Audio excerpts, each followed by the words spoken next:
Welcome to Clixed Off, a podcast for Heroclix strategy and tactics discussion. Want to support the show? Check out patreon.com/ClixedOff. $1 and above allows you to vote on our monthly Patreon segment, and $5 gets you into our Patreon-only Discord channel. Additional levels include monthly practice games and private coaching. Now for your hosts, Daniel Powell, Jason Alvey, and Alex Cruz. Hey everybody, welcome to Clixed Off today. This is your host Daniel Powell speaking. Joining me today is Alex Eager to Listen Coos, and our special guest today is Adam the Data Man Friedman. I need to listen. This is where you say hi, Adam. Hi, Adam. Okay, perfect. So we're going to talk about strength of schedule today, but as of so Alex will take you and I might just take another like a minute here to just say, where them vault boosters at? Yeah, man. I mean, when we finished the set review last week, we were Still technically hopeful. this week. We finished it Sunday. Or this week, yeah. Yeah. Oh yeah, it feels like forever ago because it took so long. We were pessimistic about the outcome, I think we were somewhat hopeful, but ultimately thinking this isn't going to work out, and it's kind of showing up that way. Yeah. We did get CCO Ditch announced their prizing for their upcoming late summer tournaments, and I know Vault Boosters are in the top 4 prizing, but that means Vault Boosters are effectively Chase Boosters, which I thought that wasn't the intent. But So the outcome has been there hasn't been any. The vast majority of stores that use Universal as distribution have not gotten any of their vault boosters. Now, I did talk to one of my local stores tonight or earlier today, and they said that vault boosters were still available for order. I had him order 6 more of them, and we are hearing reports that vault boosters have arrived at Universal and should be going out on the next round of shipments next week. But for a new product and a new concept like this to just not be perfectly executed is pretty disappointing for a lot of people. But what I would say is do not pay the inflated price. There will be gobs and gobs of these vault boosters out soon. Please do not pay $300 for the Wonder Woman vault booster on eBay.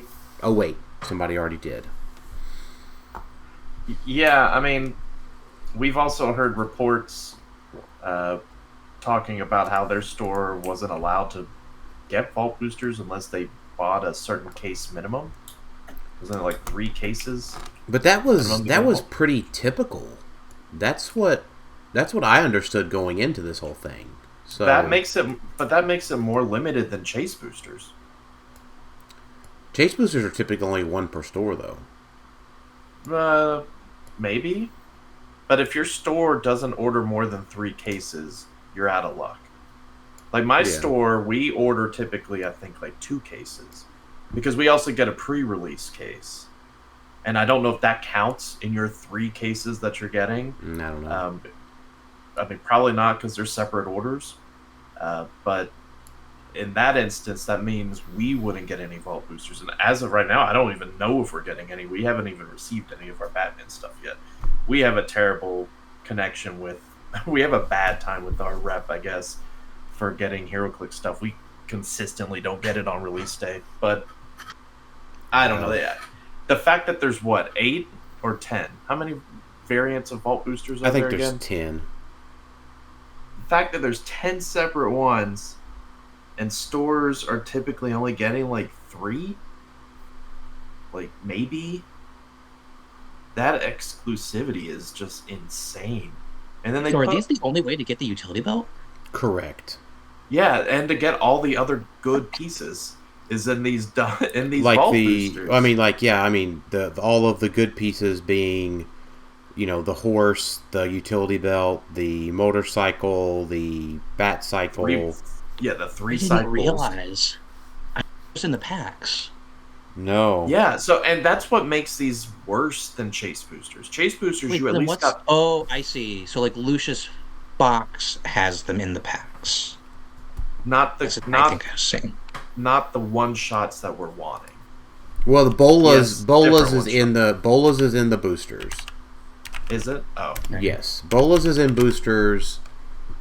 Okay, and is this why they've got these funky 500 number? Yes, everything that's a 500 is in the vault booster, which is pretty much everything. Yes, I think there's more stuff in the vault booster than in the main set.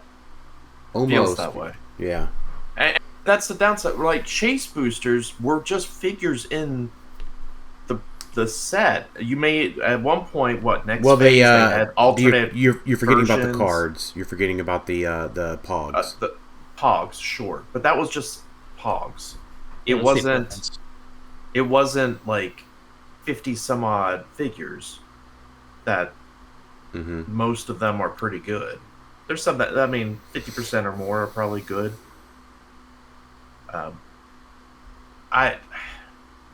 I'm just shocked that it's just somehow this has been worse than chase boosters. Are these not just like buy the brick promos? Because that's what it reads like when I'm seeing online.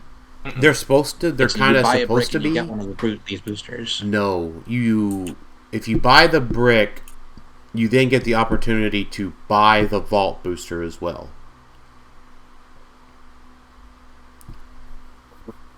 So it's not like a promo or anything like that, but the vault boosters did not ship with the main set shipment. I mean, were they at least allocated based on the number of bricks that were shipped? So we know they're coming, they're just not in yet? Supposedly, yes. Supposedly, but like we said, we heard some stores aren't even allowed to order them unless they ordered 6 bricks. And we don't know if those stores are getting 6 vault boosters. It might be more. It's like a nightmare. Yeah, yes. I mean, what's likely going to happen, hopefully, is just WizKids is going to show up at Worlds with a ton of them. Because, this will make for some fun battle royales. I mean, they got to do something because the vault battle royale. Well, as a company, you draft your vault. As a company who is like, I guess, has been so negative about exclusivity, right? Like the rock maps, all the stuff that's like, oh, you can't get these yet, so we're not going to make them legal. But yet they make almost half a set very difficult to achieve, get. It just, I don't know, man. It just feels bad all the way around. Hold on, wait. What if this is a 1000 IQ play? What if they realize how broken some of the stuff in the set is? So they have the utility belt from the vaults, and then they say, we have distribution issues, so nobody's allowed to play the utility belt at Worlds. And that's their way, without having to Brunner errata everything. Everything's legal, it's just that you can't play from the vault stuff, and that tamps down the format, and we have a fun Worlds because of that. Is that what's going on? It's secretly just 1000 IQ meta, or is this just distribution errors? I hate to be the bearer of bad news, but as of right now, Fight for Gotham main set, all OP figures and all promotional figures are legal. What? Oof. Okay, there goes that idea. Which they're not supposed to be. Not until next Wednesday, technically. Yeah, not till next Wednesday. But hey, I mean, they got on top of their game. They wanted Batman to be quote unquote legal. But, yeah, I mean, this is just even the game's even more. If they don't rectify the situation, it's kind of one of those. If you don't have money to go get these pieces, then you're just going to be out of luck. Yeah, if you didn't buy the factory set or have access to the factory sets, it's going to be tough. Not if you don't need multiples of something. Yep. Yeah. I mean, yeah, like the horse, maybe. Oh, and for record purposes, Orb of Agamotto, that whole thing is legal too. now. Correct. Yes. Have they fixed it yet? I'm so annoyed with it. They haven't been done You have anything. a problem with it? If you're holding it, you can't use it. I haven't looked at it in a bit. Hold on. It says Yeah, I don't adjacent. Doesn't say adjacent or occupies. Oh yeah, no, So there's nothing to fix. I mean, they don't want you to pick up the orb and pack it around. That makes no sense. If you're holding the Orb of Agamotto, you can't do anything, but the guy standing next to you, he can use it. Yeah, maybe because he's got to look into it. There you go. It sounds silly to me. That's funny, and it doesn't say friendly either. So, like, I guess an opposing, opposing, yeah. It's like it's the phone booth thing. Yeah, so just keep that in mind. The guy in the phone booth can't use shape change, but everybody getting ready to go into the phone booth can use shape change. Yeah, that one I can sort of excuse because it was blocking terrain. I can see why they didn't think about occupying, because you can't just do that on the map. The orb is hindering, so you can just walk into it. Yeah, and you still can't use it. Keep that in mind for any tournaments coming up, and you're playing a mystical team or a lot of mystical figures. Just be careful, or if they're equipped. But yeah, this one was not legal at Nats, but now it is legal. So correct. And I think I mean, if I had to just project the equipped is the biggest part of that one. And although there's a lot of just randomly good characters that have mystical too. Mm-hmm. So, like Eternity. Yeah. Adam, I know you don't listen to podcasts in general, but every keyword-based effect during the set review, I said and Eternity. Like if it's Batman family, you know, right? Yeah. Does this like Robin? Eternity can become Robin. Correct. Yeah. Oh. Yes, all of those things. So, what we're here to talk about today, after the random aside here, is, or not random, but planned, I guess. Adam is here to present some data on strength of schedule. U.S. Nationals and Origins was our first major foray into strength of schedule with Heroclix. And people have had a lot of questions. So we're going to break down, and Anthony gave a huge question here. We're going to try to explain, like I've never heard of strength of schedule before. Why is it better than victory points? Does this mean points don't matter at all in the game anymore? Does this encourage drops or not? Is it easier for my opponents to mess up my tiebreakers? Is it harder to come back from a round one loss? And is that good or bad? If I get paired against someone with the same number of wins, does powered pairings and strength of schedule hurt my own strength of schedule? And there's a lot of other questions here. So we're going to try to go as detailed as possible into all of strength of schedule.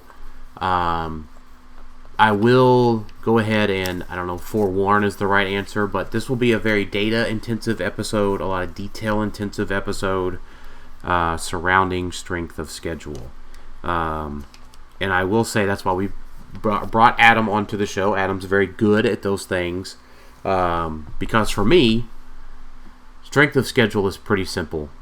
The tournament should be sized with the correct number of rounds and cut to where all X1s make it. And if you're an X2, you should always be worried about not making the cut. Strength of schedule versus victory points only really matter in the tiebreakers, and obviously undefeateds get in. Undefeateds X1 should always get in. If not, you have a tournament structure issue, not a strength of schedule issue. But the people on the bubble is where strength of schedule versus victory points matter. So for me, it's always just go win. You have to go win. If you're on the bubble, your opponent's strength matters more than how many points you score against opponents that might be submarining. Did I capture the tilde there correctly, Adam? Yeah, I mean that's pretty much the short version. Is it only matters in a well-run tournament? It will only matter if you're X and 2, right? Because we're saying all X1s and better make it. Correct. And presumably, not all X2s make it, because if like X3s are probably never making it, right? So it's only the X2s where it matters. So if you're not X2, it doesn't apply to you. You're either in or out regardless. And then the question is, of the group of X2s, as a matter of making your tournament, who are the ones who deserve to make the cut and who don't, based on how they perform that day?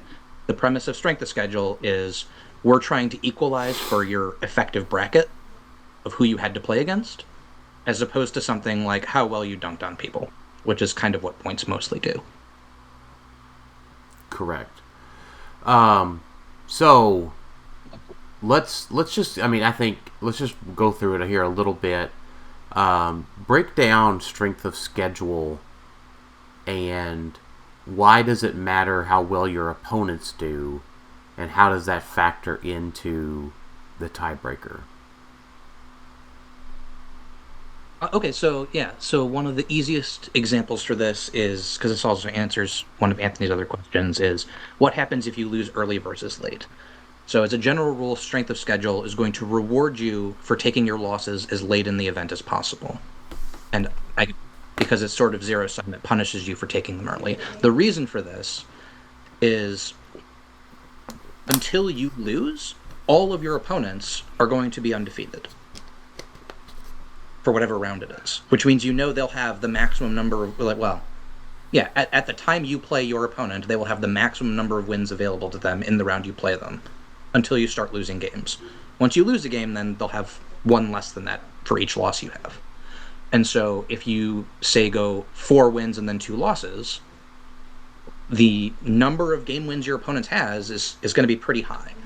I think it's like 13 total game wins that they can have minimum. Even if every game after anyone plays you, they lose all their games, there's a floor of like 13 game wins the opponents can have. Whereas conversely, if you go 2 losses, 4 wins, that number is down to like 5 or 6 or something.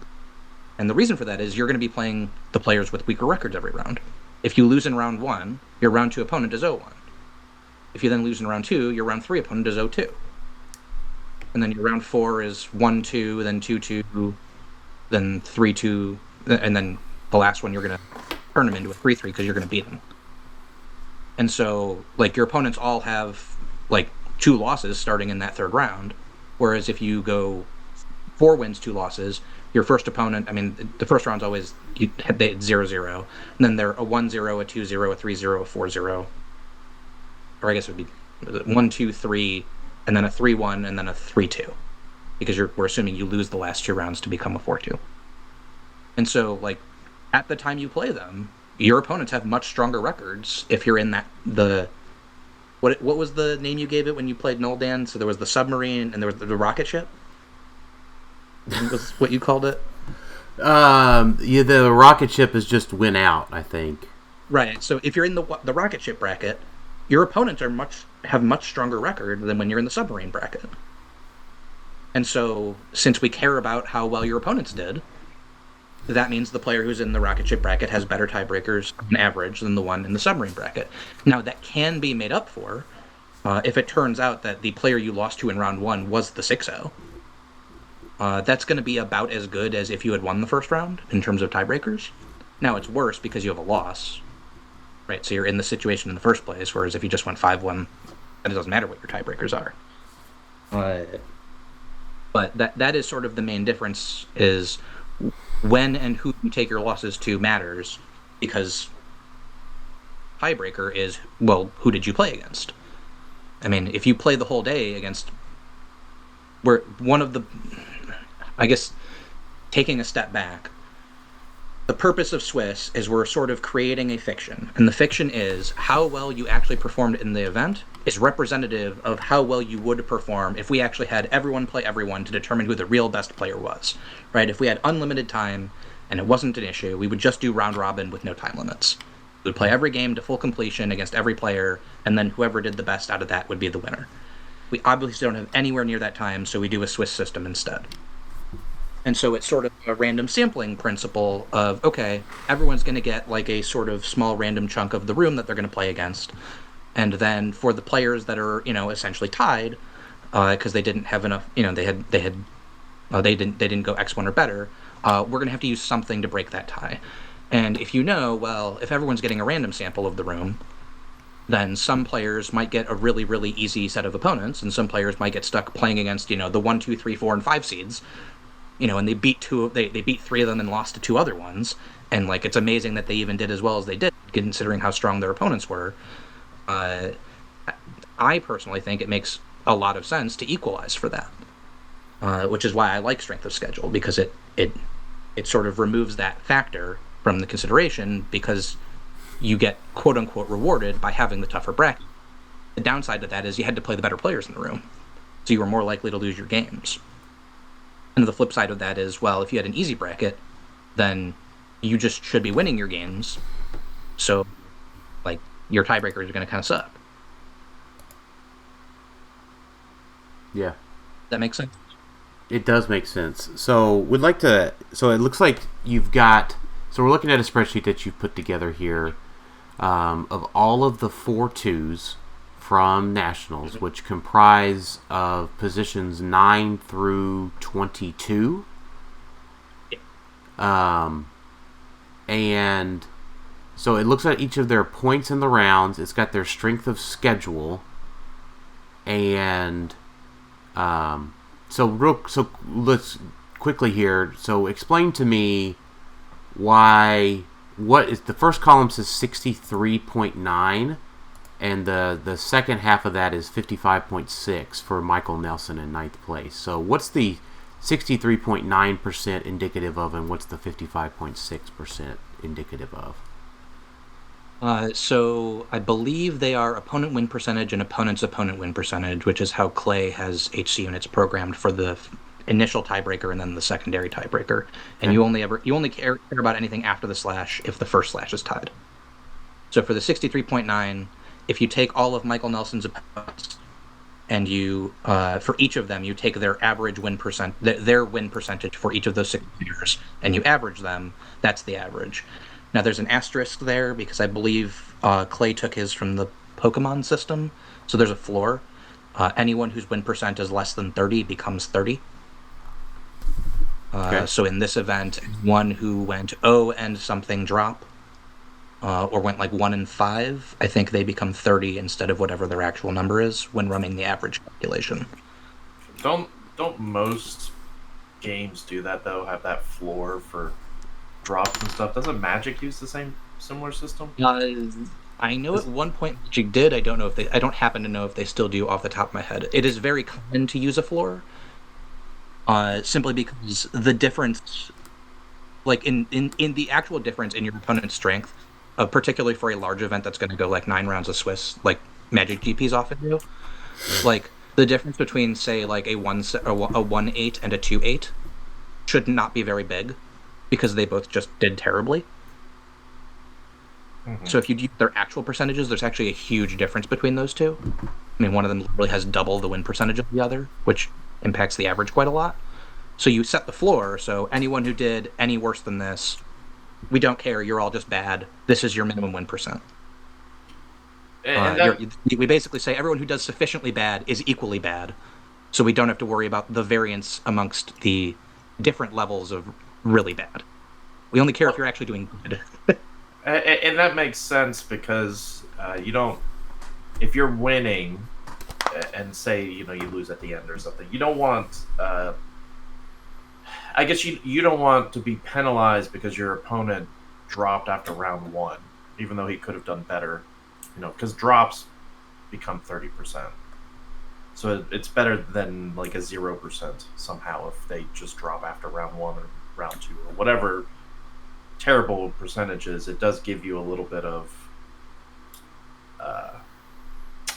fail-safe is not the right word, but it gives you a little bit of oomph if you just happen to have an opponent that drops so early. I don't know. So I think the way I would frame it is more, so when you're looking at, so let's contrast it with the high end. So the difference between an opponent who went 6-0 versus 5-1, I think everyone would agree there's a very material difference in how well those two players performed. And the player who had to face the 6-0 had to lose to a much tougher opponent than the player who either won or lost against the 5-1. So the 5-1's just noticeably worse than the 6-0. On the flip side of that, the difference between a 1-5 and an 0-3 drop, I don't think anyone thinks those are materially different.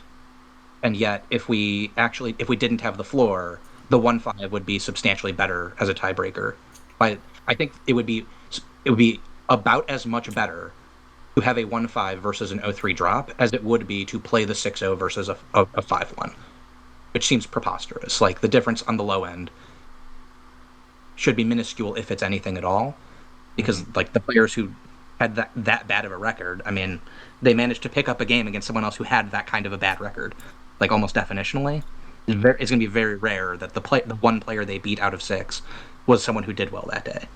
Chances are it was they got their one game win in round 6 against someone else who didn't have a game win that day. So the idea that that's going to meaningfully impact your tiebreaker, like, I can understand why you want the floor to basically say, yeah, we don't care about those guys. We're going to use the floor to effectively ignore them. Mm-hmm. They're sort of we only care about your opponents if they did at least this well. Otherwise, we just use the floor. And I'll pause there real quick to just say, because I part of my career is data analytics, at least the management of such. And from a data analysis standpoint, that holds true for a lot of large cases of data that you look at. You often set the floor at a certain level to remove outliers.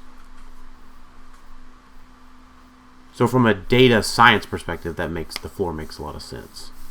But what I wanted to talk about now to also is we've got an idea of what the 63.9% of Michael Nelson mean now. So let's break down his Swiss rounds just a little bit. Round I think 1. If you click his link, it'll pull up his match. Oh, you already have it. Okay. Yep. I've got it up. Yep. So round 1, Michael Nelson beat Marcus Wade, who was a 4-2 at the end of Swiss.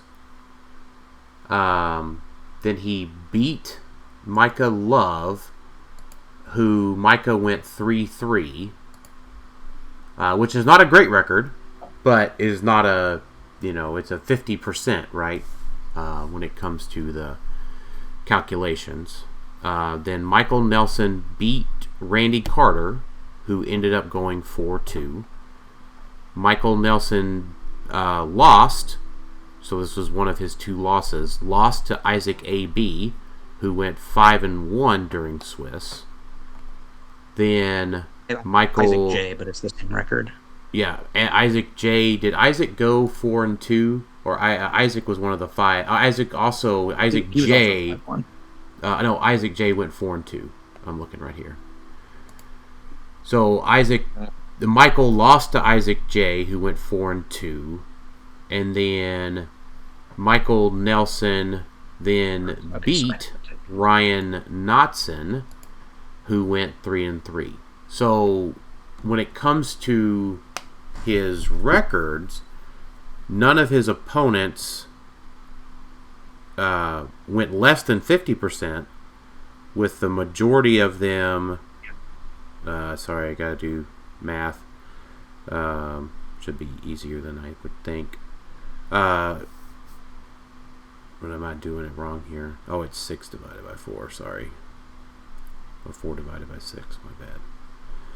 Who most of them went with a 66% win record. So that makes a lot of sense from a strength of schedule. Michael Nelson had a really hard day. He beat a lot of good players. Let's say that again. He beat 2.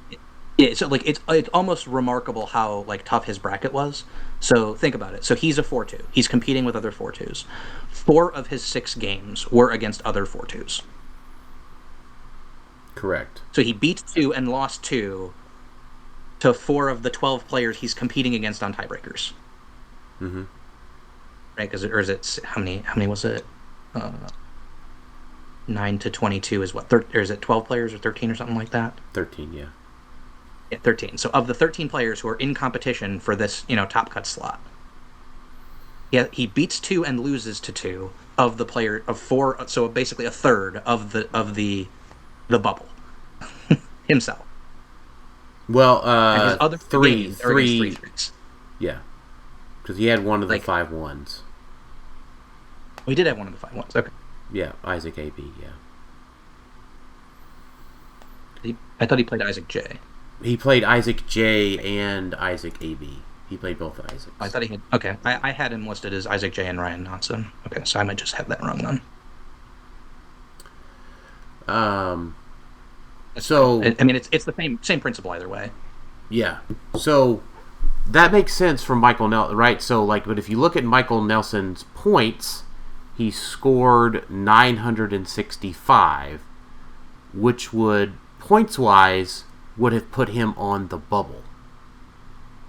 He would have knocked him out.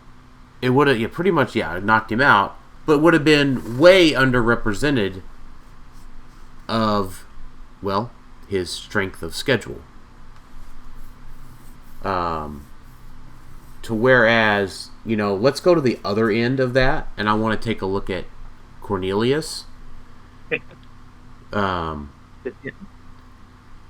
Who did Cornelius almost score there was 3 players that scored a bunch of points, and it was Luke, Marcus, He was tied and for second most of the 4-2s. Yes. So let's take a look at Cornelius's run in regards to strength of schedule.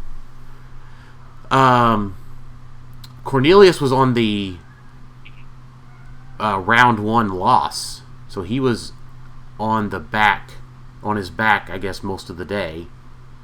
So he lost to Rob Gallagher, round 1, who ended up going 2-4. He lost to David Leverett, who ended up going 1-3 drop. So that would have put him in the 30% bracket. Yeah, so those would be 25. So yeah, 30 is the minimum. Yeah. Okay. And then he ended up beating Ricky Kirk, who went 3-3. So it was a 50% in there. He beat Luke Fitz, who went 2-4. He beat Jacob Springer, who went 2-3 drop. He also then beat... That was it. That was the round 6. He beat Ryan Redman, who went 2-4 as well. Yeah. So, for comparison, Michael Nelson's 2 worst opponents went 3-3. Cornelius's best opponent went 3-3. And he had one of them, as opposed to Michael Nelson had to beat 2 of them as his worst. Right. But if you had looked at points, Cornelius went through a lot of opponents who didn't do very well overall, but he scored a lot of points off of them. Yeah, and I mean, even looking just for him, his wins versus his loss games, 215, 235, 300, 280 versus 75, 185. Whereas Michael Nelson, his 2 loss games were to 2 4-2s, and he got 10 and 25 points respectively. And even his win games are actually pretty respectable. He got a 300 against a 3-3, got a 285 against a 3-3, and a 145 and a 200. Normally I would look at those points and go, those look like respectable numbers to me. But in this case, if it wasn't strength of schedule, he would have been eliminated because he got stuck playing all the best players. Basically. Yeah. So, I think the math relatively points itself out from there. So you were in 17th place, the vaunted, or the closest to getting in, but not making it by 1.1%. Yes, so I did the math on it. The difference for me is literally in going into round 6, so I played Robert Gallagher in round 5, and I convinced him, and I said, look, I think tiebreakers are going to matter for me because I took my losses. I think it was rounds 1 and 3, which are very early. And I was like, I think tiebreakers are going to matter. Rob, I really need you to play in round 6, and I really need you to help my tiebreakers. And instead, he lost. If he does what he originally, I think he said he wanted to do, which is just drop, I think I would have been tied for 16th. Would have gone to the next tiebreaker. Like, exactly. Like, I would have been 53.333 repeating, just like Steven. And then I still would have lost and been 17th, it turns out, because I think I had a much worse opponent's win percentage. Yeah, because if Gallagher did, in fact, win that game, then I am number 16. Okay. So you know where... So, sorry, quick question based off ahead. of what you said. Is him dropping technically better than a loss? In that particular scenario, it is definitely better than him losing in round 6 for me, yeah. Because him losing in round 6 drops him to 1/3, 0.33. Him dropping would leave him at 0.4. So, I think this is an important point that I'll make here as we summarize that point. Summarize that discussion is strength of schedule.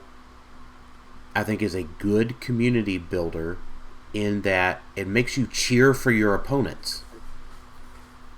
Yes. Because, as it turns out, in your Rob Gallagher example, if Rob had won, you still wouldn't have, made it because of the secondary tiebreaker. If Rob won, I would have. Oh, if Rob had won, you would have made it in. Yes, just barely. But Rob... If he drops, I just barely miss on the second to tiebreaker. Him losing means I lost on the first tiebreaker. Yeah, so there's the thing. You want your opponent to play. You want everybody to have full amount of Swiss rounds. Over the years, we've always given out prizing for, completing all the Swiss rounds, even if you're down in the dumps. That's a pretty routine thing. This one means you want your opponents to complete out their games, win their games, go do what you came to set out to do for the day, which is play Heroclix all day. So if someone, because this isn't actually shown on Clay's site, if someone wins their first round and drops, it should be 100%. That should be the best possible tiebreaker because it's the same as 6-0. There's no difference. That's. I don't like that. I have mentioned to him that I think there should probably be an adjustment for that particular type of case. On the other hand, that should also almost never come up. Because why are you dropping if you're undefeated? But at the same time, that is a counter argument for what, I guess, a counter argument for what we're saying. Because in your instance, with your Rob, was that what you were saying it was? You had a better chance, obviously, of making cut if he won. You may have had a chance if he dropped. But you had no chance. The way it turned out, the answer was I would have just barely still missed on the second tiebreaker instead of the first tiebreaker. Right. So the risk is there was still a chance though that his score, his win percentage for the day would technically have been better if he had dropped that last round. Drops, basically, they don't help you or hurt you. They are just complicated. Sometimes them dropping can help you. Sometimes it can hurt you. It depends on what your assumption is on what they would have done after the drop. That would be some data I'd want to see. Did we have met anybody that dropped relatively early and that affected them? You mentioned there was some that had the earliest drop that I'm aware of was after round 2, and they were 0-2, so it wouldn't have mattered. Okay. I wonder what the highest drop would be, and if their percentage would have wound up above that 30%. So, from what I recall, I'd have to go through to double check it, but from what I recall when I looked at the day of, nobody with fewer than 2 losses dropped. I think nobody with fewer than 3 losses dropped. So everyone who dropped already had 3 or more losses on the day, from when I looked at it. Which means the maximum it could have been, even if they won all the remaining games, was 50%. Yeah, the highest percentage, or the highest person that dropped were 2 threes. 2 threes? Okay. So, Dan, you were one of the ones that... Yeah. Oh, yeah, Dan didn't play round 6, right? I didn't play round 6, no, that's correct. So for him, assuming Dan would have lost in round 6, it was slightly better for his opponent for Dan to have dropped. Now, it's also, the size there is also pretty small because it's the difference between, it would have been 1/3, right? Because you would have been 2-4. So it's 0.33 versus 0.4. So it's about a 6 2/3 whatever swing there. Versus if he plays last round and wins, you go from 0.4 to 0.5, that's plus 0.1. So that's nearly 1.5 times larger the benefit if he wins than the downside if you lose. So I lost to Jalen Major and Stephen Clark in the 4-2 bracket. If I had won round 6, like they would have went up by a little bit, is what you're saying? If you, it would have been noticeable for them because it would have increased you from 0.4 to 0.5, which is not that's a pretty sizable effect for yours. I think that's a full 2% increase in opponent win percent. It's close to that. But on the contrary, if you had lost, it would have made yours. It would have reduced it by a smaller amount than the amount they would have gained if he won. There you go, Adam. So I needed to have stayed in, lost my 6th round, Rob. Then that would have dropped Steven enough that you would have... Steven, so one of your opponents? Yeah, Stephen so if Clark, you had played and lost your 6th round, then I would have been 16th, yes. Yeah. Actually, it might have been 15th, depending on how much... No, it wouldn't have dropped Jalen enough. Actually, no, I still would have lost then, I think. Because that should have been the same number... That should be the same number difference as what happened with Rob. So I would have... So, Dan, you playing in the last round and losing to make him, quote-unquote, give up the percentage from 0.4 to 0.33... That would have made me tied with him on tiebreaker number 1. It would have gone to tiebreaker number 2, so I still would have lost. Because that's going to be that's the reverse of the drop that happened with Gallagher. If Gallagher had dropped instead of losing, that's where I would have been, and you would have been putting Steven in that position. Gotcha. So it's going to be the same difference. Same difference. And then if I had won, the gap between you and Steven would have been larger. Would have been bigger. Yeah. He would have probably been... He probably would have beaten out... No, I guess Jalen also happened to be your opponent. Correct. Probably it would have been Jalen is 14, Ed is 15, Steven is 16 in that case. So Jalen gains a slot. Steven's percentage goes up, but he should still be under Ed. Yeah, because it should be at least a 1% difference for them. So if he goes to 55.5... It might have actually made Jalen 13th. I mean, that probably doesn't... I mean, that's a small bracket change, which doesn't really matter. But yeah, it doesn't really matter, but... Jalen and Steven didn't encourage me to play my 6th round like you did for Rob. I didn't think they needed that extra win percentage from you winning, because I think you would have won your round 6 game. I probably would have. You're playing against 2-3s. I think you would have just won. I was done at that point, though. However, the rollout game was not rolling out for me that day, which happens sometimes when you play the rollout team. So I guess the alternative, thinking about this, is the suggestion would be if someone drops purely for their whatever we call this, their strength of schedule, would it be that their remaining rounds would just be counted as losses until they reach that minimum? That is my personal preference. I think that makes the most sense. I think that's what Pokemon does, if I'm remembering correctly. Specifically because of the specific... The reason for that for me is to resolve the specific case of I don't think the 6-0 and a 1-0 drop should be the same. Right. Having said that, I don't think the unfairness of that for the 1-0 drop opponent, because he's only going to have one opponent, right? Him getting a better tiebreaker, but still having that loss in the round. I don't think that's make it or break it. That if the difference is we do strength of schedule the way we currently do it, or we don't do it, I'd still rather do it with that weird 1-0 situation than not do it. I think a better system than that is either having some sort of weighting if you have an early drop with a winning record, where you're clearly dropping for reasons outside the tournament in those situations. Like if it's something like that, then there's some sort of weighting to reduce your effective win percent, because clearly that's the reason, as opposed to we would just expect you to lose, or just make the rest of them losses. You just effectively, your drop is I'm effectively conceding the rest of the games I would be playing, right? Right.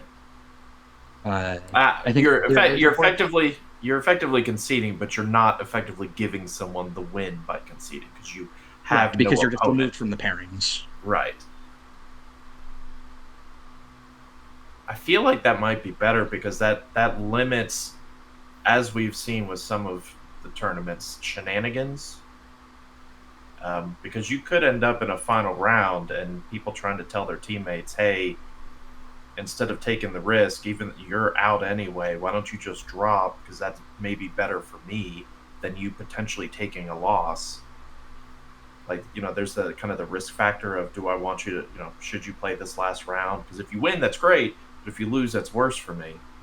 Even though I know it's negligible, but it's still enough. But what I think that looks at here is that secondary tiebreaker. That's only if they're tied, right? Yeah, it's only if the first tiebreaker is tied. Correct. But what we just talked about was, if I had in my specific played case, and it would have come up. That's pretty rare. If I had played and lost, Steven would have then became tied with Adam, and then would have went to secondary tiebreaker. Yeah. If I had won, it would have made Steven even better. So, like, I'm not getting why I draw. I get what you're saying about a drop, but the risk, like, if you're talking about the teammate thing, is they need to go win, because Adam, like, if Adam was talking to Rob as a teammate, not just a competitor, it would be, yeah, if you go lose, like, it sucks, but we're on the bubble. You've got to go for the win. Win. You can't. You're saying that people might. I'll say the magic bad word here would be collude to drop. Potentially, that's playing it way too safe. You can't play it safe when you're on the bubble. I think it's a bad risk analysis given the size of the events that we deal with. So, like, six round Swiss is pretty big for us.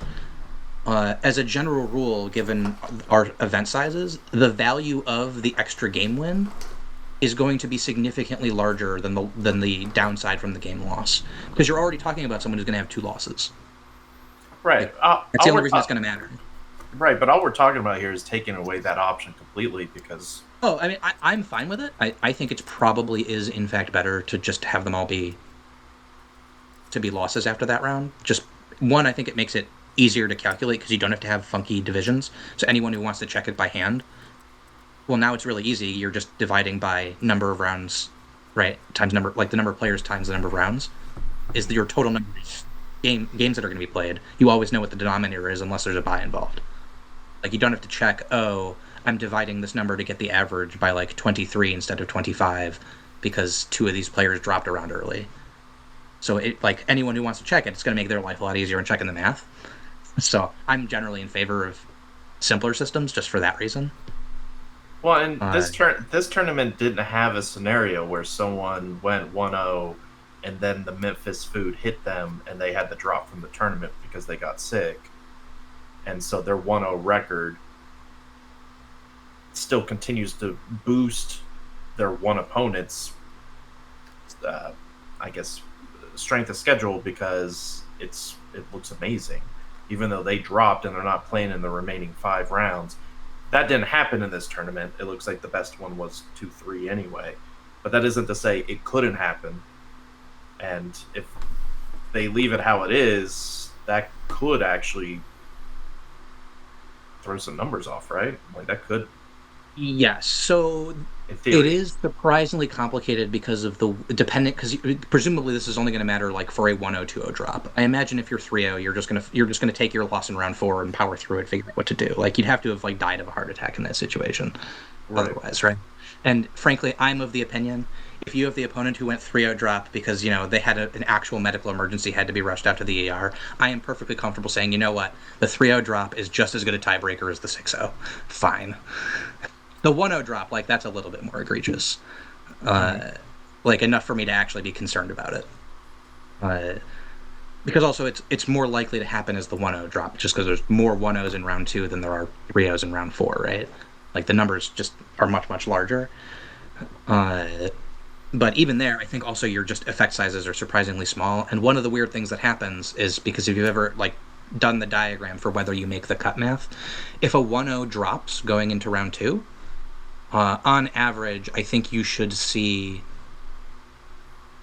it should end up weirdly resulting in 2 or 3 more players who would have been just out on the bubble getting in, because it reduces the number of undefeated players. A greater proportion of the players are in the bubble bracket rather than automatically in part of the bracket. Right.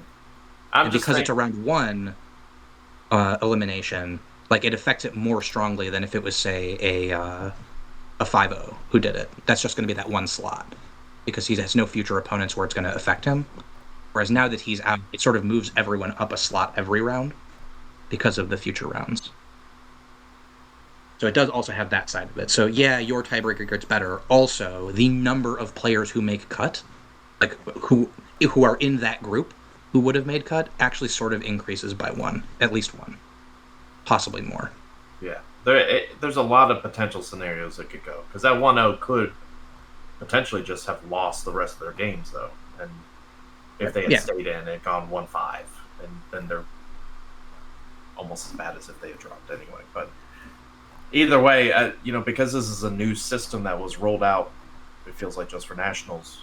I mean, now's the time to fine tune it and make sure it's exactly where it needs to be for going forward.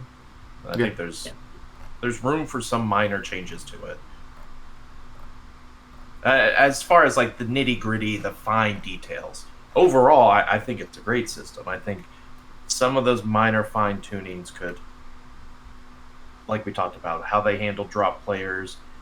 They could even fine tune a little bit of what the minimum is. If they find that it's 30 is not the right number, because I know some games do 33. I think some games do less. It really just depends on what you want the minimum to be. But like you mentioned, Adam, it's just you're setting a floor. And so it's, once again, it's a very minute change. But and I think in principle, you want that floor number to be anyone who's doing worse than this, who's doing this bad or worse, we don't care about you. You are just a quote-unquote, you did badly today, we're just going to put you all in the same bucket. So wherever that highest number of this number and 0 are effectively the same as far as my intuition and consideration of how strongly were you playing that day. Because at some point, right, you're doing 1-6 versus 0-6, I don't think of those as meaningfully different. Those are the same thing, okay, you did really bad today. Nobody should be penalized or improved because of the difference between those two. So 0.3 seems fine to me. I'd probably be comfortable with 0.33. 0.4 is probably too high. I think 0.4, that's an actual meaningful win percentage. Because that's your, 2-3 drops in an event like this? So I think it probably should be below that. 0.33 versus 0.3, I think probably doesn't matter too much in most events. Because also it sort of depends on the number of rounds you have as to whether it matters, right? Because if you set the floor at 0.33 and we do the drop system as you just take all the rest of them as losses, then that just means you did 2-4 or worse. Because 0.33 is 2-4. It's exactly equal. So just 2-4 becomes the minimum record effectively for strength of schedule purposes. Whereas if you had 5 rounds, then that gets more complicated because 2-3 is now 40%. So then that is meaningfully different from, say, a 1-4, which I think intuitively makes sense. That if you have a 5-round Swiss, a 2-3 being meaningfully better than a 1-4 checks out to me. Whereas a 1-4 and a 0-5, I don't think those are any different, really. Yeah, I tend to agree with that. Let's see here. So that was taking a look at the ninth versus 22nd, and then a really deep discussion of 16 versus 17 on the bubble. So, from your data here, was there anything else that you wanted to point out in detail? So just general advice, if you're going to be on the bubble, take your losses as late as possible. Your life gets much harder the earlier you take your losses. For like sort of the reason I mentioned earlier, where like the minimum number of opposing wins that they're going to have is going to be higher when you lose later. And like to overcome that effect, it's not trivial, but it's also not necessarily easy. And it actually depends on the number of players in the event, oddly. So for instance, if you're say we're doing a 6-round Swiss, and if you're losing rounds 1 and 2, like what are your chances of getting in? Well, it turns out it depends on your player count. If your player count is such that after you do your cut, only one X2 is going to miss, like there's going to be one only the worst X2 is going to miss, chances are it's not good for you to have lost rounds 1 and 2, but it probably isn't that big of a deal because the only player you're actually competing against is the second to last person, who is very likely to have also lost in rounds 1 and or 2, which is the reason that they're the one person at the bottom above you. On the other side of it, if only one X2 is going to make it, so like I didn't check for this event, but hypothetically, say this event was such that it was cut to top 8, there were 7 X1s or better, and then one X2 made it, and there were like 9 other X2s. In that scenario, if you lose the first 2 rounds, you're probably just effectively eliminated. Because the highest tiebreaker X2 is going, I mean, by definition, they're going to be the player with the best tiebreakers. The chances of you being that player when you've lost rounds 1 and 2 is pretty unlikely. Whereas here, like, I was 17th and I took my losses in rounds 1 and 3. Which is, I mean, that's the second worst you can effectively do, right? The worst you can do is 1 and 2 in terms of your average tiebreakers. I did 1 and 3 and I was 17th. Because the players I was competing with, it's funny that you mentioned they're going to be the worst person above you. Right. And what's funny that you mentioned that? Given I know, there's the whole, they announced it was going to be a top 16 at the beginning of the day, blah, blah, blah. But what happened at Nationals was a top 8 cut was probably just better. Would that have just been the X1s? Yeah. And then there's no tiebreakers involved? Correct. So I'd have to run through. Oh no, yeah, we had an extra round of Swiss. I think they could have just done. I think that's probably right. They could have just done top 8. Because when I did it, I was surprised at how many rounds it was. Because my back of the napkin math on the player count was if we're doing top 16, then 5 rounds was sufficient. Yeah. Weirdly, I was really surprised at the 6th round as well.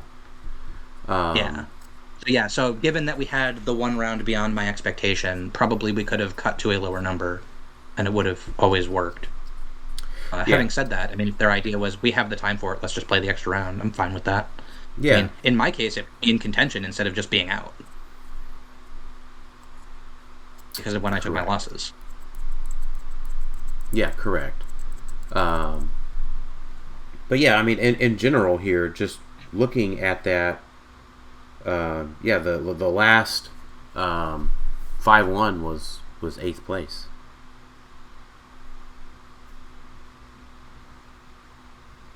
So we could have just done a top 8 cut. And then I think in general, like... I mean, I like X2's making. I don't have a problem with it. Yeah, I don't either, in general. But, I would say, like, in that particular case, right, there would have been a whole lot less complaining. Well, no, there'd be the equal amount of complaining. It would just be on a different topic. Yeah, they'd be complaining. Why couldn't we just play the extra round? Yeah, they'd be like, why couldn't? I mean, it's not like, for me, all X1s making it, that's just not negotiable. That's your minimum basic standard. Correct. And I think the math the math may have told you at the beginning that 6 rounds cut to 16. There may have been a 5-1 in 9th place. I think that could have been possible if you did a cut to top 8. I haven't looked at that. Yeah. That sounds plausible to me. So I think the in general comes out to be like you just make a call at the beginning of the tournament, right, based on norms and possibilities. To whereas if the announcement was we are going to cut to 16 or 8 depending on the number of X1s at the end of round 6. Ooh, that would be horrible. Yeah. I hate that. I know. I'd almost rather have the knowing some X1s are going to miss than having the we don't even know what the cut is to. I think they're both really bad. Yeah. So, yeah. I know. I'm not suggesting that necessarily. I'm just saying that is the option, right? Because a lot of the complaints have come from, I went 4-2 and I scored a bunch of points. Why didn't I make it? And I think we've dove into why you didn't make it was your opponents you beat and lost or did not do as well. yeah. You beat a bunch of easy people. Opponents. And so here's a. Okay. I would say there's also a Heroclix strategy that this now makes null and void that we've heard over the years, and it comes in 2 forms. It's the submarine. It's the lose early to submarine down and go back up. That is now a not so good strategy, especially on the X2 side of things. And we've also heard for a long time is round 1 doesn't matter because round 1 is for practice. The strength of schedule also just rewards people who come very prepared with their teams to win early in Swiss. Or at least not lose in round 1, yeah. Correct, yeah.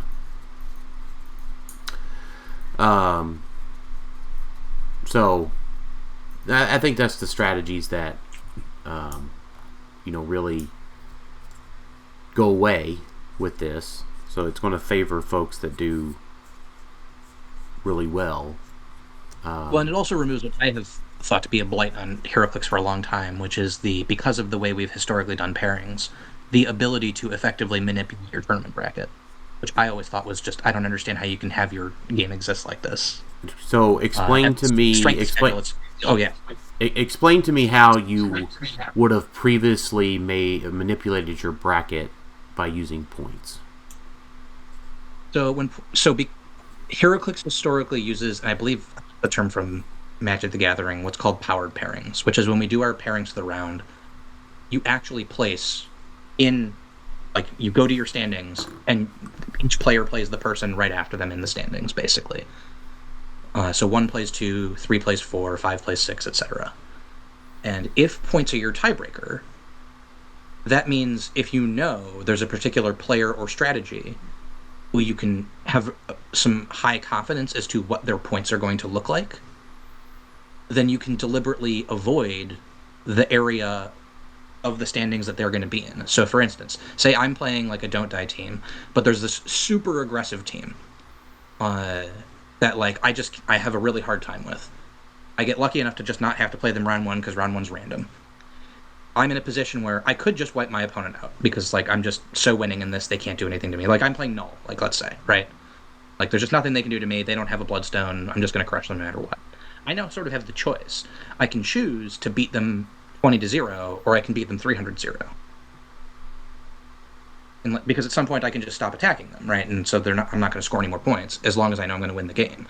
And if I know my bad matchup is going to be a 1-0 with either high or low or mid points based on the type of games they're going to play, then I can just avoid them entirely in round 2.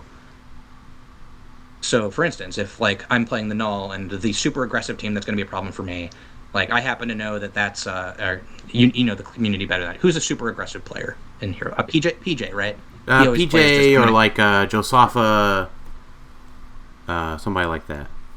Yeah, so Joshuaparlin. So Joshuaparlin's playing the team that just I can't beat, right? And I'm playing null, or some equivalent to null. So I know Joshuaparlin's going to do one of 2 things. He's either going to win 250 plus 0, or he's losing. Those are his 2 options. I'm in a commanding position where I get to basically pick how many of my opponent's points I score. Then I'm going to deliberately want to go for 100, 150. Like, it's enough that when points matter for tiebreakers, because like it's enough to help my tiebreakers, because I'm not going to like try to go to 0. But it's also like way outside of having to play against anyone who's 250 plus. Like, there's just almost no chance I'm going to have to do that, which means I'm just not going to have to play him. So I get to dodge him in round 2, definitionally, because of the way the pairings worked. And then in round 2, like, I get to know going into that match, okay, how did Joshuaparlin do in round 1? Because I can look at the standings and say, okay, Joshuaparlin did in fact win. He won with the full 300. So in round 2, I'm going to say, okay, I'm in the commanding position again. Well, I know Joshuaparlin had the 300. I only already have 150. I'm probably safe to score the full 300 this round, because like I've still got that 150. Like, if he's going to win, he's not going to win with 150 points. That's just not going to happen, given his team and how he plays. So I'm safe to get the full 300 here. And then as the event goes on, I can essentially readjust what I'm looking to win by to avoid that player or team based on how he does in the event. And I can get that new information every round to readjust, to continually readjust it. And this could be for one specific player and team. It could be for a whole variety of teams and players. Like, okay, the teams I don't want to play against are going to be at the top or the bottom. I need to stick in the middle. Or they're going to be in the middle or the top. I need to be like winning my games 10-0. And so you can effectively, assuming your matchups happen to be positions where you are going to win, it's just a matter of by how much, which unfortunately does happen in Heroclix games an unfortunately large amount. Like, I wouldn't, like, it's certainly not more often than not, but I would say 5% is too often for that to happen, and I think we're well above that for those kind of scenarios. Right. I mean, the number of 300-0 games, I think, exemplify that. Like, I'm sure the vast majority of those games, you could have left a couple things alive, and it wouldn't have been a problem for you. Right, so, and Strength of Schedule fixes that because all of the 1-0s are randomly paired in round 2. In round 2, they're going to be effectively random. In round 3, it's not quite random if we continue using powered pairings, because, like, okay, now your opponent's win percentages, I guess, determine that, but there's also no way for you to control that. So the problem of you manipulating it is still off the table. Right. Like, it's not actually random, but it's significantly closer to it. My personal preference is you just don't use powered pairings. I just don't think they're useful or necessary. Just have it be random within I call it random within rank. So, like, the system for this actually, like, I learned about this way back when for Magic tournaments when we had to occasionally run them offline. Real simple. You take every player, you put their name on a note card, you put their result on the note card. You go to all the players who are undefeated, you shuffle the pile of note cards, you just put them down at the tables until you're at either 0 or 1 left. You put the remaining down, you go to the X1s, and you just repeat the process within your, like, part of the bracket. If you're undefeated or X1 or X2 or whatever, you're going to just get randomly paired against someone else whose record is the same, with the exception being in games with draws, the draws mess things up, and if there's a pair up or pair down, then you have a random chance of playing someone whose record is 1 off from you. Which was already going to happen. It was just that currently it's guaranteed based on where you are in the standings. So, like, right now we still sort of have the problem of, okay, so say going into round 4, your opponent win percentage is such that you are just definitely the top of the X1s. You will never get the pair down. Like, there's no chance that you will end up playing a 4-2 or an X2 because you're so high in the opponent win percentage part of it.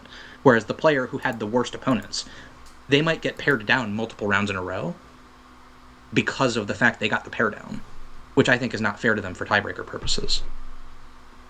Like, right. It's helpful to them in the sense that, like, okay, they're getting to play weaker opponents, they're more likely to win, but if they're going to get stuck in a tiebreaker situation, they're even worse than having lost early because they're playing someone a whole loss down from where they are in the bracket. Right? They're a 2-2 playing against a 1-3 now. So their opponent's even worse than it would have been because they got the pair down. I think It's much more fair if that's essentially just assigned randomly instead of it being guaranteed to be the player who's already at the bottom of their part of the bracket. Or on the flip side, the player who's at the top of the next bracket gets stuck with the pair up. Right. Like, it benefits you in the sense of, oh, you're going to have a slightly better tiebreaker, but, like, great, you're now also potentially, like, an X2 having to play an X1. So, let's talk a little bit about the weekly event. So, the much smaller event. is what's the minimum number of rounds of Swiss an event should be before strength of schedule is helpful? So the complaint was some folks were running their standard, 3-round event, and they were losing because they went 2-1, but they scored a bunch of points, and they ended up in 4th place, something like that. So this is but for a pure Swiss event? Yeah, just like a pure Swiss event, right? You're going to play 3 rounds from 5 to 8 before the store closes. Okay, so my personal opinion for the local events, I don't think your tiebreaker there matters, so do whatever's the most fun. I think it's perfectly acceptable for the local events, just don't even bother tracking game wins. Just whoever has the most points at the end of the day is fine. So for those events, I just don't think it matters. Like, it's whatever your community prefers, it's going to be what you should do. Because also, those are, let's be real, those are not that high stakes of an event. How fundamentally fair your tiebreaker system is doesn't really matter. There are other things that are more important for those events. If they're for vault boosters, that means they're pretty important. Well, but that's assuming the scarcity remains and this doesn't just get fixed. I'm kidding. I'm obviously kidding. We had this. We actually had I had this issue this past Sunday. There was only 5 of us that played, and so the system, because there were only after round 2, because of pairings, it basically paired us up because there was 5. They paired one of us up randomly because we obviously had the same strength of schedule because it was like round 2 or 3. It was kind of the same opponents, and so points ultimately didn't matter at all during the tournament. And so I do think it needs to be maybe an option on units for tournaments that are under a certain amount of rounds to just turn off those pairings for strength of schedule, to allow points to be the pairing backup. I think that's after. Still an option on units. My understanding is Clay didn't remove the ability for you to do your tiebreakers based on points. You just have to choose which one when you're setting up the event. Yeah, I don't know. I didn't set up the event. I just know when we started playing it, we realized, the pairings ended up fine, but it's kind of, the pairings would have been different if points were involved. And when it's such a small tournament and locally, especially if it's like a sealed or partially sealed,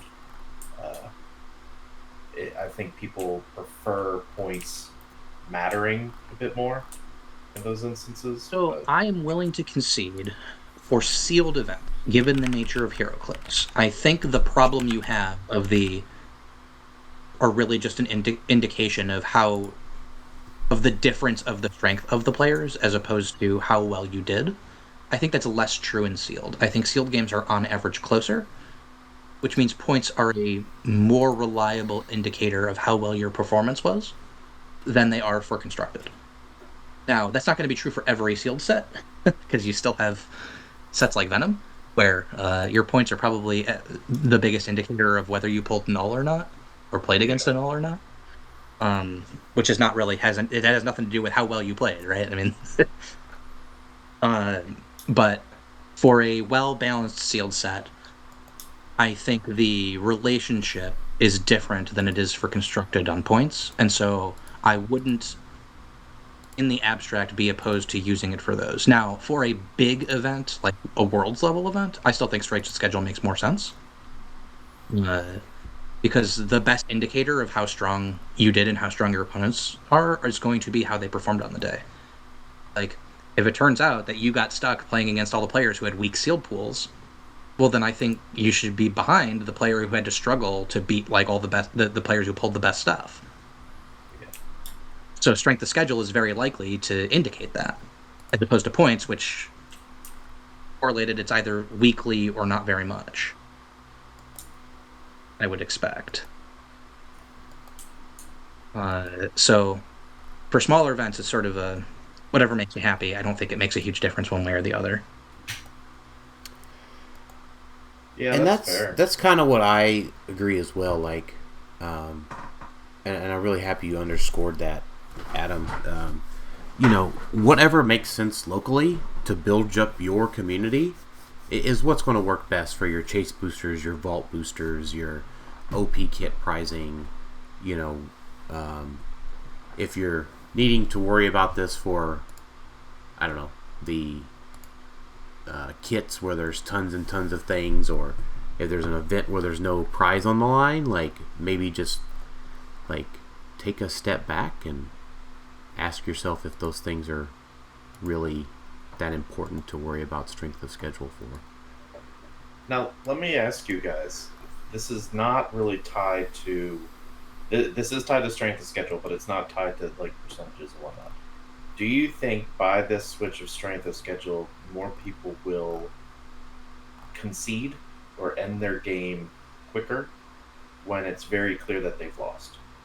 Because when points mattered, right, people would still try to duke it out to get maybe 50 points or 20 points, not to get that 0 loss, right? That 300 to 0, maybe they try to fight it out to get that last 15, 25 points because they knew points matter. But if you're clearly going to lose, you're just dead lost, right? You're against the null. You have no way to make progress. Yeah, or you're down to support people, and it's like, oh, maybe I can take out an equipment or one of their pogs, but there's no way I can win. 0 chance I can win. Because maybe they're going to run the whole game. Increase the number of concessions, but I also think they should be conceding in those. Like, I think the game shouldn't be incentivizing you for a meta incentive to continue playing that losing game when you could go like take a bathroom break and not potentially hold up the tournament. Right? Like, yeah, that's fair. As a matter of incentives, like once the game is effectively over, it's over. Like, I don't have a problem with people throwing in the towel there and saying, okay, I can use this and get a longer break out of it. I've done that. Like, I wanted to do that even when points mattered on various occasions. Yeah. Like, yeah, so for me, like, not Go punishing players for doing what they probably should be doing anyway seems good. Yeah, I don't have a problem with it. I'm just curious I'm curious how many more we'll see, because imagine not that many. I think most of the players who would be inclined, so say you're, right, you're currently in a game, you're okay. I can continue playing. I may have to spend another 30 minutes to score an extra 25 points. I think a significant portion of the Heroclix playing community is perfectly willing to continue playing that game. And I think that same portion of the community is going to be perfectly willing to play that game whether or not it matters for whether they win the game. They're there to just play Heroclix, even if they're still losing. So the only people it's really going to affect are the ones who are like really running the calculation of like, okay, is this time worth this very small % chance of increasing my tiebreakers if like the amount I could score is small? Because if the amount you could still score is big, probably you could still potentially win that game even if the chances are low, right? If you were thinking, okay, I could still score another 100 points in this game, that game's probably not dead loss. Like, a couple crit misses could probably, like, on your opponent's part, could probably do it for you. Like, the only games where you're just dead loss and definitely should be conceding are the ones where probably all you're going to get is maybe 40, 50 points of equipment anyway. Like, there's no other figures that are going to die. Yeah. Like, making someone spend an extra 10, 15 minutes to go do that. And then, like, particularly right now, have to actually sit and finish the game instead of being able to concede and keep the points. Like, you can't even do that under the point system, where now you just don't have to worry about it. It's not a problem. Yeah. Just concede the game, go take your break, get your head in the game, and go win your next one. I don't think that's a bad incentive structure. I think that's probably better for us in the long run.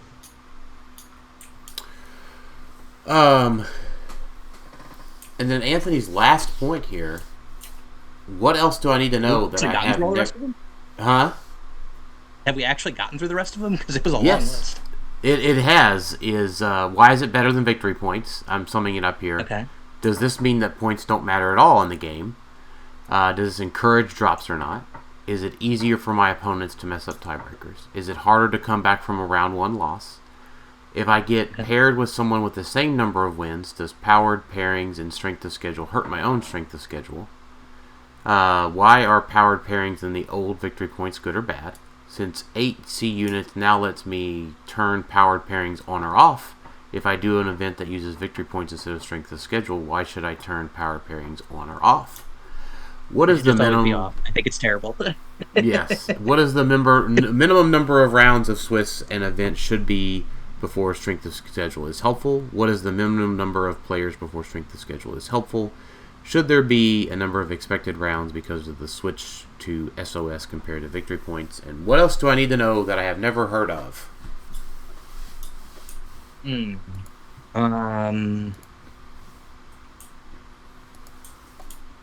Does Anthony know about Bola and how dumb it is? Because he definitely needs to know about that.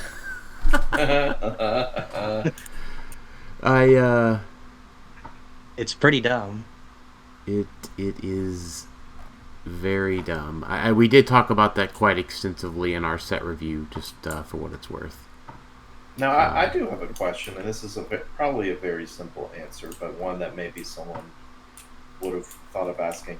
You guys both played in the team event that used strength of schedule. How did that feel? I assume it was fine, but I did not play in that. Okay, well He's talking about team sealed. Team sealed. Yeah, 3v3. Yeah, I didn't play in that at Nats. Okay. I wanted nothing more to do with that set. I just couldn't do it. I don't blame you. How did that feel? Because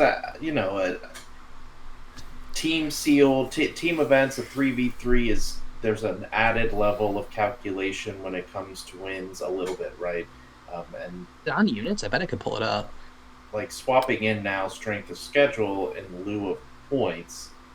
I mean, I assume it worked as fluidly as the singles event, but I didn't know, Daniel, how it felt. If it still felt fine, and it's just as usual. I think my short answer is it felt fine. The long answer was I should have just been done with Venom. He's taken the Atom play. Yeah. Let's see. What did it cut to? Top 8? Yeah, I believe so. It almost didn't even matter. Yeah, and no, it just straight up didn't matter anyway, because that's also not the first tiebreaker in teams. It's the second tiebreaker. We get an extra tiebreaker because of the game wins. Right, and that's I only brought it up because some people prefer sealed more, and this does affect teams, and teams, like you said, it's points was only ever the second or third tiebreaker. Points anyway. Was the second. Yeah. Points so originally points was our only tiebreaker in singles, and then it became the second tiebreaker in teams. Now second tiebreaker. Now those two positions are replaced with strength of schedule, and points almost never come up in teams anyway. It was decided on your game wins in virtually all cases. Yeah. So I would expect the same is true for strength of schedule. It probably just almost never comes up. Yeah. Your game wins are what's going to determine it. And because which is what looks like happened. It was a 7-5 over a 6-6. And I guess strength of schedule, because of how they do teams, because it's based off of your team win-loss, that is where strength of schedule comes into play. Like, so you individually. Yeah, well, I'm assuming so. Yeah, I didn't check for the individual stuff, but I would assume it's based on your opponent is the opposing team. Right.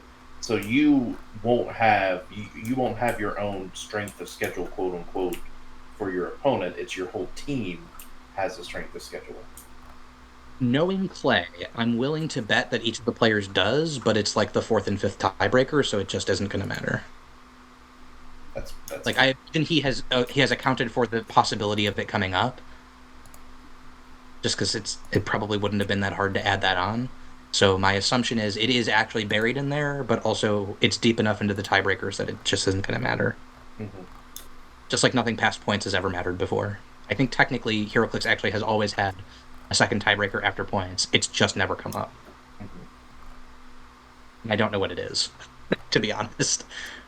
Wasn't I'm perfectly under the impression it's like... Wasn't the second tiebreaker past points strength of schedule?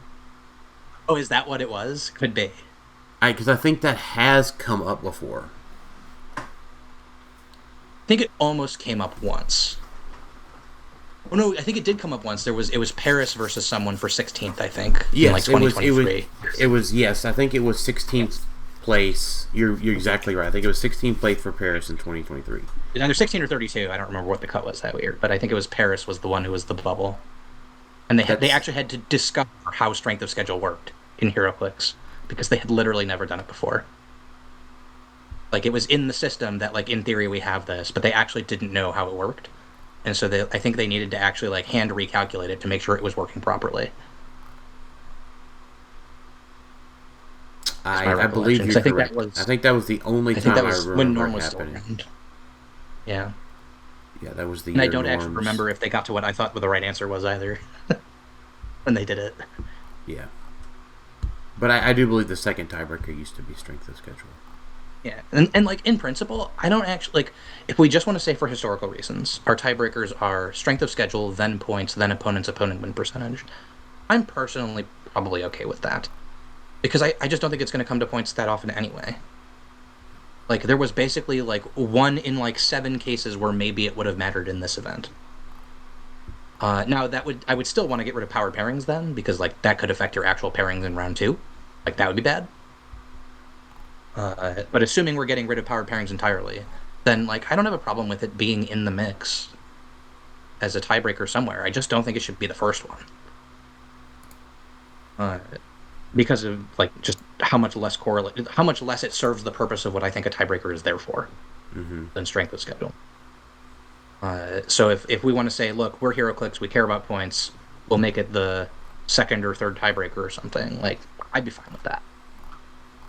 I think my preference is probably as late in the tiebreak sequence as you can make it to make it not come up is probably better. Yeah. But frankly, if it came down to me versus who was 16, me versus Steven are both at the 53.3, and it was going to go to points instead of opponent's opponent win percent, I'm not going to be mad either way. Like, it's just going to be what it is. Like, I think I still would have lost. I think I was just below him on all of those. so it wouldn't have made a difference here. Yeah. Like, yeah, I mean... But definitely, if you're going to reintroduce it, you need to get rid of powered pairings, otherwise it's going to mess up round 2. Because then you're going to be able to do your I know what my opponent is, because everyone's going to have the same record and opposing record going into round 2. It means the points then decide who you play against, which I think is just bad design for the tournament. I also agree with that. You've got to get rid of it. It helps get rid of a lot of manipulation, and I think that's really relevant. On the list of skills I want my game testing, how well I can abuse the pairing system seems like one I just don't want the players to be involved with at all. Like, okay, you need to be able to figure out probabilities. Like, yeah, that's a skill you need in Heroclix. Like, you need to be able to, like, look at the colors and know what they mean with the powers. Like, yeah, that makes sense. You need to know what the rules are. Fine. You need to be able to, like, identify which teams are better against you and how well you think they're going to do so you can avoid getting paired against them in order to maximize your chances of winning the tournament. Yeah, I think that's not a skill we want our players to be rewarded for having or punished for not having. I think that's just... We could just leave that one out and I'd be very happy. Yeah, I'm pretty sure I agree with you. But despite having this long conversation about strength of schedule, this won't stop people complaining about strength of schedule, and there'll still be quote-unquote controversies that people fabricate. Well, and I think, like, I think at the end of the day, I will always go back and look at, were they on the bubble?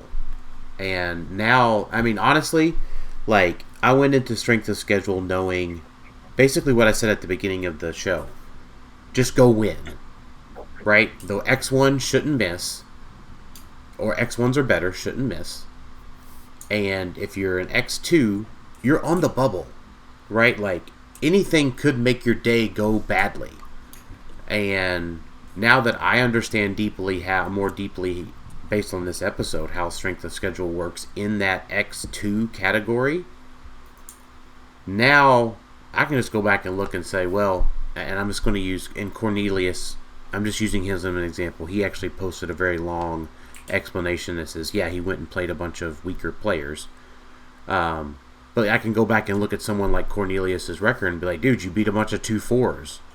And I can go look at Michael Nelson and say, hey, you beat a bunch of 4-2s, and you only lost to 3-3s. He only lost to 4-2s. He only lost to 4-2s. He beat 3-3s. Sorry, I'm saying that backwards. Yeah, 3-3s and 4-2s. Like, he beat multiple players with winning records that day. Cornelius didn't play a player with a winning record that day. Yeah.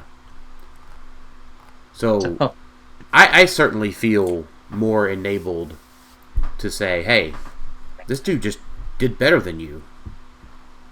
I'm sorry. I think it might actually be the case. I think if you don't lose to a 2-4, you make cut in this event. Like, if you don't lose to someone who did 2-4 or worse, you are making cut. No, it's not true. Because Luke's losses were to 4-2s. Never mind. Okay. That's right. My only losses were to 4-2s. Right.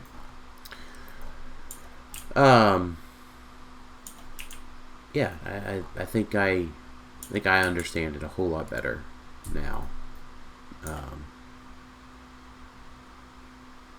So let's get into some other questions here to round out the show for today. Other question, Adam, are you coming to the Springfield SummerSlam next weekend? What is that and where is it? So it's in Springfield, Illinois. It's in your state. I understand that Illinois is But it's the other side of... It's like 9 hours away. It's not 9 hours away. It's closer to you than it is to me, and I'm going. But Joseph Alger has done a really good job putting together a midsummer event down there. And we're really looking forward to going. The pricing's really good. His question was, what are you looking forward to playing out of FFG? Depends on what we can get a hold of, because we still haven't got our vault boosters yet. Yeah. Is Batman going to be legal for this Springfield Summer Bash? Yes. I mean, it's on the win currently. Yeah. Forget that. Well, but I mean, you could have talked to the head judge and asked them if they're just going to say it's not legal because of distribution issues. I mean, Joseph is the head judge for that, or the term TO. He's the TO. He might take it out between now and next week. But I mean, I don't know. There's no vault boosters in Illinois either, so. And I don't think anyone's going to go out and spend the $300 to just go get a utility belt between now and then for this small of an event. So, if they're the only person that can find a utility belt and abuses the BOLA utility belt, then it's a really good data point to look at to say, hey, this was the only person that had it. They went 7-0. Let's. I'm certainly going to look at the results. I don't know that I'm going to go to that event. I have a really hard time convincing myself to go to events that aren't basically Worlds or Nats. I know, big event, Adam. We know. I like the big events. I like to know and be like, okay, I'm going to play a whole weekend of Heroclix for this commitment.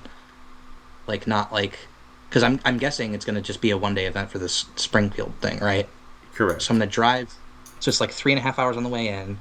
I'm going to play Heroclix for maybe, if I do well, 6 hours, probably something in that ballpark, and then have to drive back another 3. So I'm getting to play as much Heroclix as I have to drive. I'm definitely not going if I have to drive. That's not good. I hate driving. I'm in the rare minority. I just hate driving. I'm not going to spend half my time driving to play half that time playing Heroclix. I will cheer everyone on. That's fair. I do plan on streaming next week at the event, and I do plan on playing and streaming.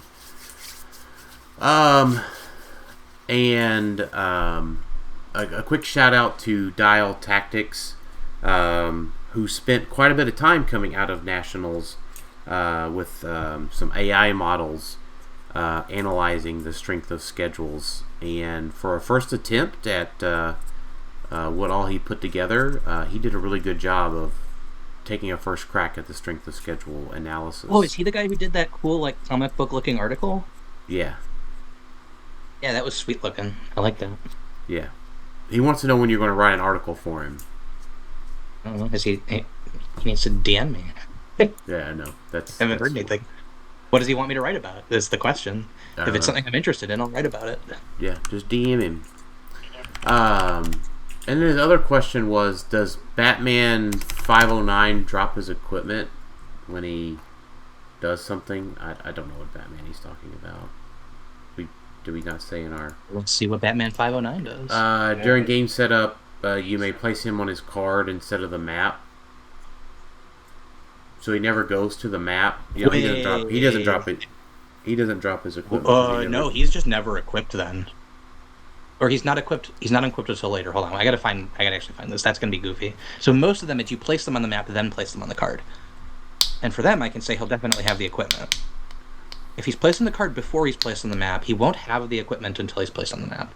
Because you don't start the game until you're first placed on the map. And that's when you actually equip the equipment. You're assigned it during construction, but you're not actually equipped until you start the game. Perfect. So that's just, I don't know, 509 Batman, you said? Yeah, 509.1. Yeah, it says team .1. up card. Oh, the team up card. During game setup.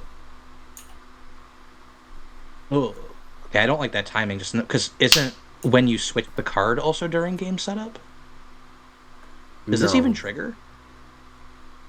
When do you switch the card? I don't think it's during force construction. So when you're it's like after teams are revealed or something, right? Yeah, it might be when you reveal your team. Hold on. I'll look up alternate cards. I think it's when you reveal forces. Yeah. My reading of this after revealing forces, you may replace the default card with an alternate card. So it is when you're revealing forces. Yeah, my reading of this is he will not be equipped when you place him on his own card. When you place him onto the map on turn 2 will be when he gets his equipment, because that's when he starts the game. And he starts the game equipped. If you gave it to him if you assigned him during force setup. Which weirdly could mean stuff that normally can't interact with that might be interacting now. Like if there's some bystander that like makes things not get equipped, that could actually mess him up, I think. Where it normally wouldn't.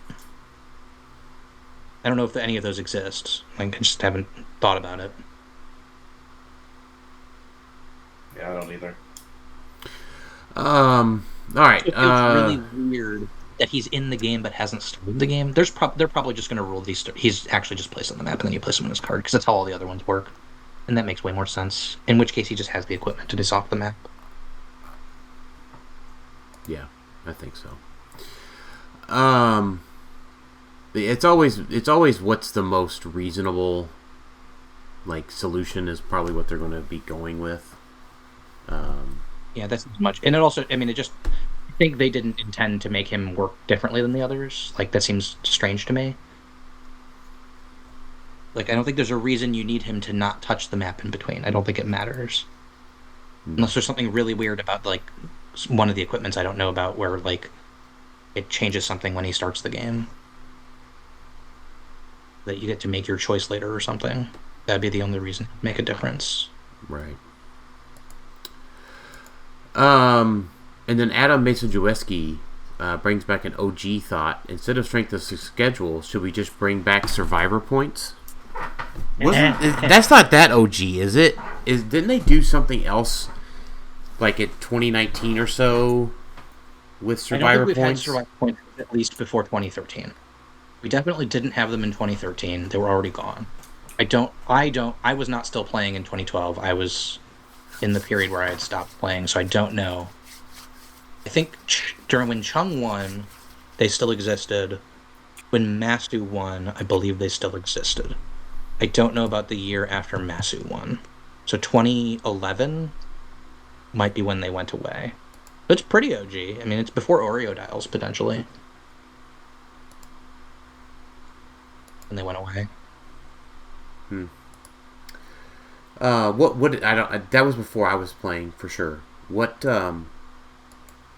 What were survivor points? So the way the game originally worked is you had your 300 points, they had their 300 points. At the end of the game, your victory point total was equal to your KOs plus whatever you still had on the map.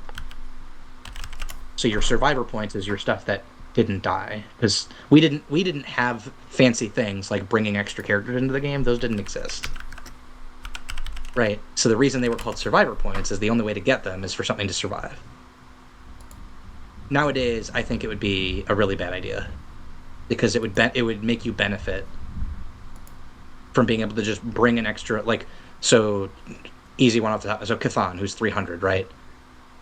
If you have something die, you bring Cathan in, and then the game ends before he makes you lose the game. You've now benefited by 300 extra points. I think that's bad. Gotcha. That sounds miserable. That sounds like a nightmare in many, many ways. Also, then the mercy rule gets really complicated. Like, I already think it technically doesn't work for stupid technicality reasons. It would get even worse with survivor points, so you'd have to probably get rid of that.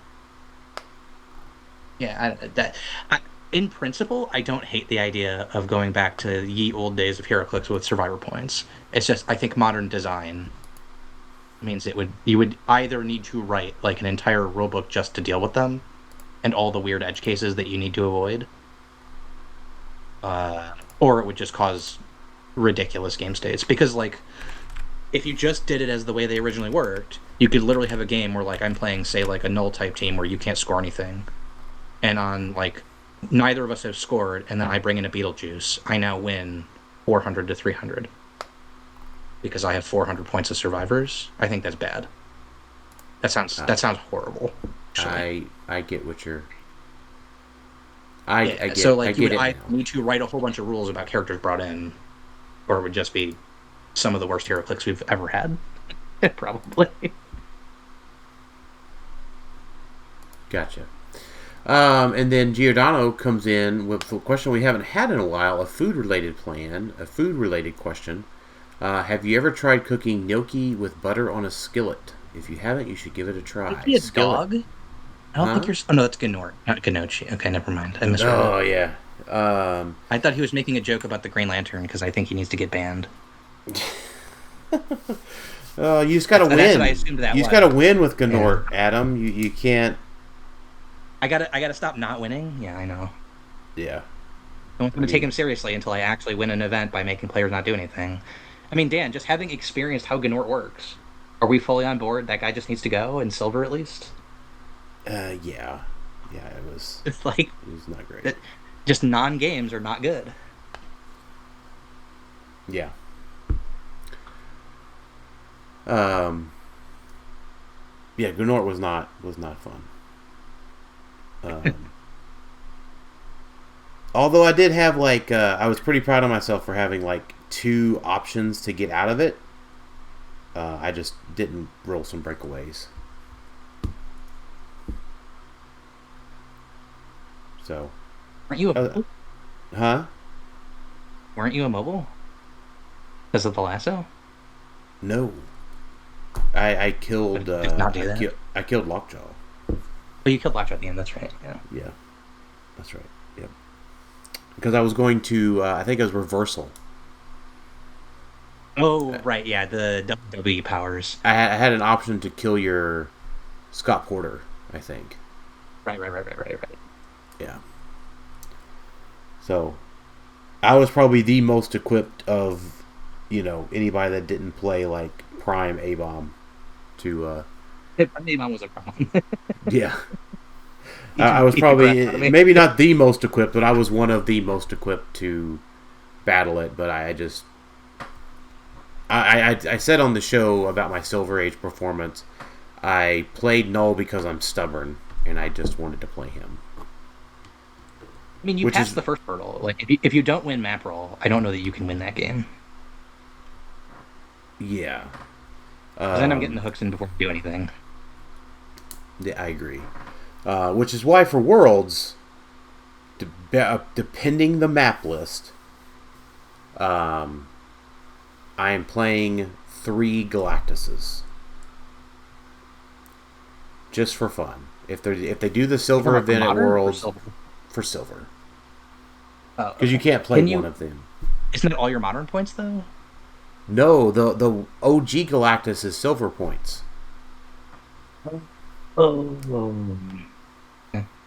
Yeah. If the map list is good for it, bring some extra copies. I'll join you. Well, it's all the Galacti I own. I just so happen to have 2 of the one they made the Legacy card for. You can still play 2 Galacti because the OG one and the Legacy one both break blocking when they get placed, so they can get placed on any map. And they also have the same placement power that they can be placed in. They can portal and then break blocking. Brainiac so they just ships legal in silver? What's that? Is Brainiac ship legal in silver? No, it has the old card. Dang it. Yes. Were there like 1 or 2 LEs that still had the old card? Or no? No, not the case. That was the Galactus are the only 3x6s in silver. In silver? Yeah. Okay. I was going to look again real quick, but I don't see where base size is a option on units. Unit property, maybe? No, team base. I think it's just a base size. That's what I was looking. Name, universe, set, point value, keyword, role, collection status, dial, standard power, team ability, range, targets, passengers, swing. I think it's dimensions, and 3x6 is one of them. Dimensions. There we go. Yeah, it's definitely dimensions. It also has the maps in there. 3x3. Let's see if there's anything. Yeah, What's okay. Skullship was 2015. 5x5. Oh, 5x5 would be like the map. Street Fighter or whatever. Yeah, correct. Yeah, so you go back to 2015, which is the Skull ships, and they have the old card. I liked the Skull ships. Wait a minute though. That. No, it's anything older than 16 that's not on there, and these are 2015s. Right. It wasn't the card. Quote unquote release. That doesn't mean it actually came out then. Some stuff gets delayed, so you can't totally trust that. But now you're making me go and looking at the list because if I can play a Skull think it's ship, not legal. But I don't think the Skull ship. I think that one released on time, so it should be out. Yeah, I don't but think I'm just noting I can never trust the actual years that things say they are. Sure. Because sometimes it's much later. There's a few. I think there's like isn't Wonder Woman like a DC 20, but she came out in 22 or whatever for 5-year stuff Wonder Woman because of COVID. Yeah. No, she was 22, came out in 23, I think. Something like that. Yeah, okay. Silver Age information. Now you're making me go look real quick. Yeah, I mean, it's not a 17 or above, so it doesn't matter, right? Oh, yeah, typically this will... figures in this format all have the dial printed on the back of the card. I think the Skull ship just has doesn't have the dial on the Skull ship doesn't have the dial on the card. I'm pretty certain. Correct. I'm sure it does not. Okay. I remember playing with it when it was legal. I played with it. It was one of the first times I had some big success in a tournament a decade ago. So yes. The only big guys are the Galacti. Now, there's obviously a ton of 2x2s. But that's not quite as exciting as... If they take my suggestion and they make silver 200 points, I'm totally playing silver. It's going to be the best event of the weekend. Ooh, now there is some 2x3s. 2x3? I didn't even know 2x3s existed. Are you sure that's not like a weird like map extension thing? Or no, are you sorry, sure 2x4. Oh, 2x4s don't exist, yeah. Yeah, Batmobile, Blackbird, Master Mold, the THANOS copter, the Master Mold. Isn't Blackbird banned? No. Or is it only the resource tile? Just the resource tile. You can At least still the play resource tile is banned. I know that. You can still play the. You can still play regular Blackbird, but the resource is banned. Yeah. So, Deadpool's Merc. Yeah, you can't play the. You can play the jet, the Merc jet, and the tank. Well, the Thanos Doctor. Yeah, we're getting. I forgot about this. Doesn't it give everything like minus $4 stats or some nonsense? Speed and range. Yes, you play that with Infinity. Oh, I got it. Yeah. That was modern legal for a while. But yeah, so I guess there might be some 2x4s in there, including Master Mode. Master Mode might have to make the team because he's Silver Age points. But he also dies. He's not good. he's decent. Not good. He's decent. And we're not playing the team because it's good. We're playing the team just to get as much big stuff as possible. And I wouldn't do it anywhere other than like Worlds, where it's really easy to do it in Memphis, because I'm not going to like pack all of this stuff to. Because is your drive not that far? Well, it's not, but I'm driving and it's not that hard to pack it in. Like I wouldn't pack it in at Origins, because that would be a pain in the butt. I set it up on the map this week. Let's see if I can find it. So like Alien Aquarium, you can do it. It's just also kind of silly to see Venom Galactus that many squares out. I just texted you a picture of it, Adam. So we're just trying to go for some silliness at Worlds in Silver. But let's wrap it up here with some final thoughts. Alex, final thoughts? I think strength of schedule's fine. I hope maybe they need to look at how drops work, because while it didn't affect Nats, there's no telling if it'll likely affect Worlds, just because that's how all of this happens. But maybe they can make that change and everything will be great. Yeah. Adam, final thoughts? We're finally living in the promised land. None of this nonsense we had because of points. I love it. Big fan. I am also a big fan of it, especially now after this episode. Like, I was inherently a fan of it before, based on people's explanation, but really diving in at that 9th to 16th spread, 9th to 22nd spread, really helped it make it a lot more clear for me. So, as far as that goes, thanks for being on, Adam, and I hope everybody got a real good explanation of everything, even though it was kind of deep and detail oriented. But thanks everybody for listening to Clixed Off today, and we'll talk to y'all next time.